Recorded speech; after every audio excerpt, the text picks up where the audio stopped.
Je reviens là sur les pépites. Vous nous parliez de Daft Punk. Racontez-moi cette anecdote. Ouais, en fait, Daft Punk, ils sont venus en 1997 à Dijon. C'était à l'Enfer, à l'époque, ce club de la rue Marceau. Et une personne de l'équipe de Radio Campus a eu la chance de les interviewer à cette époque-là. Alors, de manière générale, ils ont donné très peu d'interviews, et encore moins à cette époque où ils n'avaient pas encore leur casque. Ils n'avaient pas le casque, oui, c'est ça. Et voilà, c'est une de nos pépites qu'on a dans nos cartons.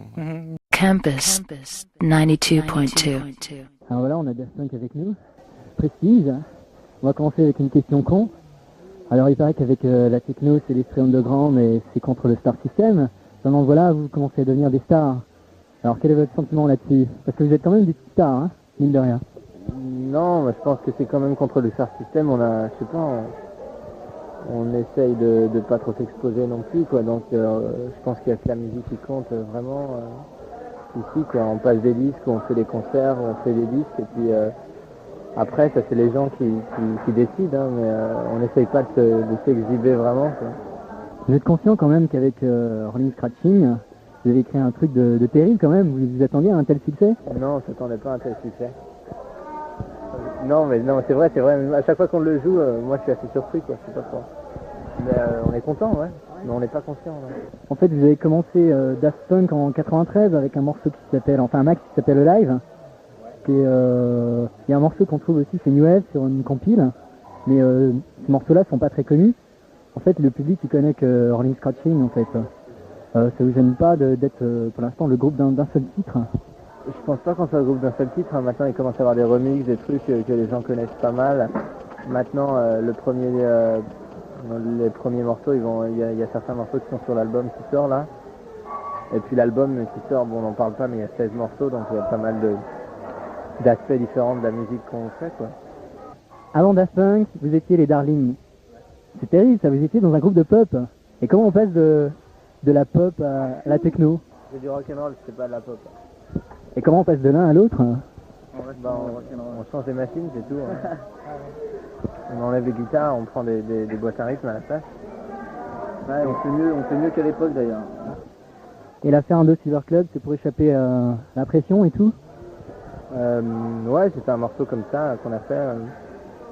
On a simplement pas mis le nom de l'artiste, quoi, mais deux morceaux, ouais. Mais bon, on retrouve un des deux morceaux sur l'album aussi, donc c'est quand même du Daft Punk.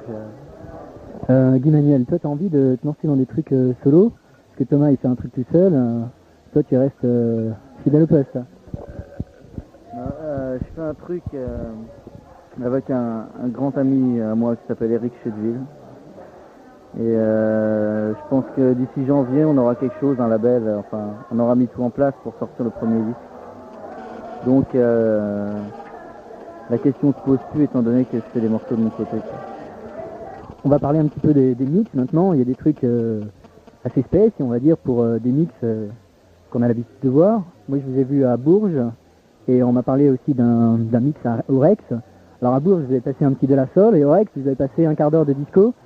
Est-ce que c'est un petit côté joueur ou est-ce que c'est pour casser l'ambiance ou je sais pas? Non, mais c'est pas pour casser l'ambiance, au contraire c'est pour mettre de l'ambiance. Moi j'aime bien le disco, je passe des morceaux de disco si on veut, mais bon, il n'y a pas... Encore une fois, les gens sont étonnés, mais il n'y a rien d'extraordinaire, c'est des disques, on passe des disques, on fait pas des trucs magiques, quoi. C'est ça qui rejoint la question de Star System qui existe que... Le Star System il existe que dans l'œil des gens, quoi. Tu vois ce que je veux dire? Nous, on a fait le maximum depuis le début pour justement que les gens comprennent et attendent et quand ça arrivera le premier album, si on a l'occasion de l'expliquer, on est contre justement tout ce qui est Star System. Et on est obligé, étant donné qu'on est sur une major, d'avoir un minimum de... Enfin, les gens pensent ça, quoi. Mais le contrat qu'on a signé avec la major, il est à 100% bon pour nous et il nous évite tous les problèmes qu'avaient les artistes avant avec les majors. Comme on n'a jamais demandé à signer sur une major et qu'on a attendu 8 ou 9 mois avant de signer.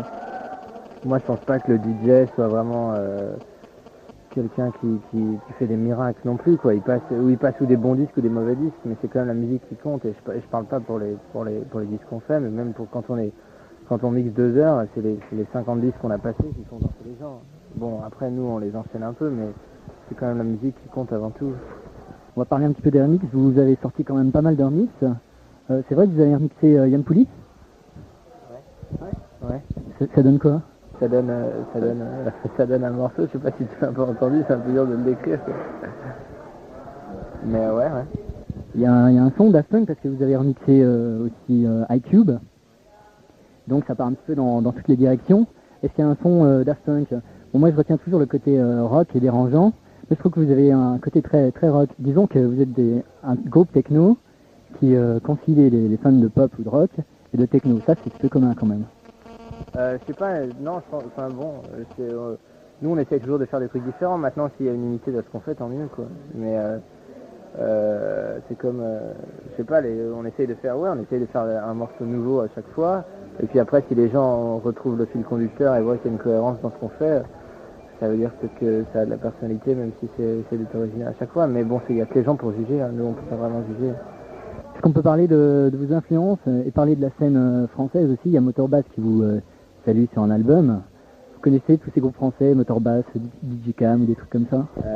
On les connaît plus ou moins bien, on est amis plus ou moins. Enfin, on s'entend bien avec tout le monde, j'imagine. Je crois. Mais c'est vrai qu'il y a des gens qu'on connaît. J'espère. Il y a des gens, ouais, on connaît bien Philippe Dard de Motorbass, avec qui on s'amuse bien.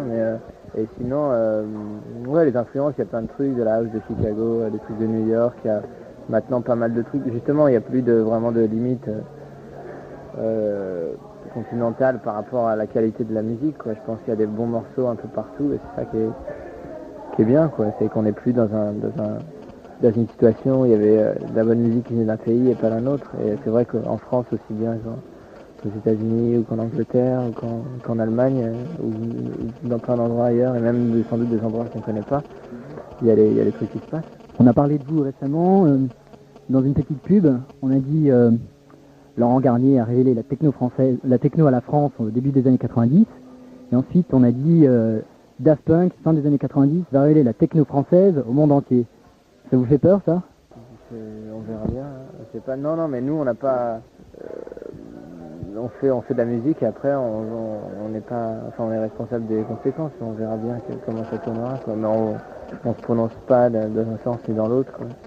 Parce que étant donné que jusqu'à maintenant l'album n'est pas sorti, et à la fois tout ce qui s'est passé a été assez imprévisible. Il y a une petite question qui me trotte la tête. J'avais vu une fois un DJ qui a frappé ma porte. Il était représentant, il vendait des encyclopédies. Et en fait, c'était DJ Square, c'est un Dijonais. Et bon, on a chatté un peu, il m'a dit, bah tu sais, une techno, en fait, on peut pas vivre avec ça, donc je vends des encyclopédies. Mais maintenant, j'ai un morceau sur une compile, c'est la compile FCOM, donc j'arrive à en vivre. Avec Rolling Scratchin, le single, est-ce que ça a permis de vous assurer un petit peu de fric? Et on vous retrouve sur pas mal de compiles. Est-ce que, question argent, c'est plus rentable d'avoir des morceaux sur des compiles qu'en vinyle? Non mais c'est pas avec un morceau qu'on vit non plus. C'est vrai qu'à moins de faire un morceau par mois, c'est difficile de vivre de sa musique, en tout cas dans un réseau indépendant, ou à moins d'avoir un label soi-même aussi. Et même faut que ça marche vraiment bien. Donc pour l'instant, ce qu'on essaye de faire, c'est que étant donné que bon, on peut plus ou moins se débrouiller dans des circuits indépendants de distribution ou même sur des labels, c'est vraiment difficile d'en vivre. Autant essayer de diffuser la musique sur des compagnies qui ont de l'argent, qui en donnent pour développer de la bonne musique plutôt que de la mauvaise. Donc c'est tout. Donc c'est vrai que c'est plus facile d'avoir des moyens si il y a le soutien financier de Major et à la rigueur d'essayer de changer un peu les choses musicalement à grande échelle. Vous arrivez à en vivre ou vous êtes étudiant ou vous êtes quoi? Parce que vous êtes plus jeune que moi. Vous devez avoir 21 et 22 ans, c'est ça? Un truc comme ça. Bah voilà, vous êtes plus jeune que moi, donc j'enrage, il faut que je fasse de la techno. Qu'est-ce que vous faites? Vous êtes Daft Punk à part entière? Ou qu'est-ce que vous faites dans la vie? Disons que là on a signé avec Virgin, donc l'album il sort, on a eu des avances par rapport à l'album, mais l'album sort dans 40 pays en même temps, donc là, si on n'était pas Daft Punk à part entière, il y aurait un léger problème de suivi. Ouais, donc là on est plus que part entière Daft Punk, et ça c'est un peu embêtant justement d'être que ça. Il faut essayer de garder un peu de temps pour être autre chose aussi que ça. Quoi. Et vous êtes à fond dans le milieu techno, vous écoutez de la techno ou musicalement, vous êtes en retrait, vous écoutez un petit peu à droite à gauche On vit pas du tout du techno, carrément pas du tout. Ouais, non, mais bon, ça vit pas en fluo avec C'est vrai qu'il y a un phénomène de société par rapport un peu à une culture ou vestimentaire ou en général comme ça d'un mode de vie qui est pas de sortir tard jusqu'à 8h du matin, 9h du matin et de faire la fête tous les week-ends et tout ça, et c'est pas vraiment ce qu'on fait. Maintenant on fait de la musique et on s'insère dans le truc, mais bon voilà quoi. Vous faites des lives de temps en temps? Vous mixez simplement? On a fait 40 lives en 1995. On en a fait en France, en Angleterre, on a fait une tournée, on a fait en Belgique, on en a fait un aux États-Unis en mai, après Chicago, on en a fait à Universe là, en Angleterre aussi, et là on a pas fait cette année comme on faisait l'album, mais là on fera sans doute des tournées à partir de avril.